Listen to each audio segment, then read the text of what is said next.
ბათუმში ბუნებრივი აირის სამონტაჟო წესები სრულყოფილად არ არის დაცული, აცხადებს ტექნიკის მეცნიერებათა დოქტორი ნოდარ ჩხეიძე. მისი განმარტებით ბუნებრივი აირის კომპანიებმა გაზის მილები აბონენტებს ნებისმიერ შემთხვევაში სახლის გარე ფასადიდან უნდა მიაწოდონ. პროფესორის თქმით, მილების სადარბაზოებში გაყვანით უსაფრთხოების ნორმები ირღვევა. მისი განცხადებით, საქართველო ერთადერთი ქვეყანაა, სადაც ბუნებრივი აირის მილების მონტაჟის დროს საჭირო ნორმებს არ იცავენ. პრობლემის შესახებ ადგილობრივი მოსახლეობაც საუბრობს. მოქალაქეების განმარტებით, ხშირ შემთხვევაში სადარბაზოებში მილებზე სხვადასხვა საკომუნიკაციო მავთულებია მიმაგრებული, რაც მათი თქმით საფრთხის რისკს ზრდის. სოკარ ჯორჯია გაზი აჭარაში კი აცხადებენ, რომ სამუშაოები უსაფრთხოების სტანდარტის დაცვით მიმდინარეობს და მოქალაქეთა პრეტენზიები უსაფუძვლოა.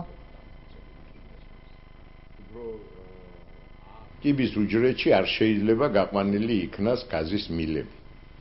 გაზის მილები უნდა გაიყვანონ აუცილებლად გარედან, შენობის გარედან და უნდა მიაწოდოს პირდაპირ მომხმარებელს გარედან.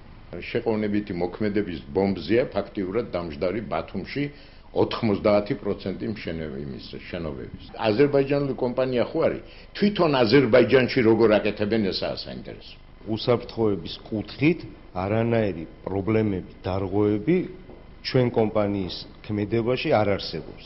რაც შეეხება კონკრეტულად იმ საკითხს, სადარბაზოში მილი უნდა გადიოდეს თუ არ უნდა გადიოდეს, მე გეუბნებით, რომ ეს მილები კომუნისტების დროიდან გადიოდა აბსოლუტურად უსაფრთხოების ნორმების სრული დაცვით.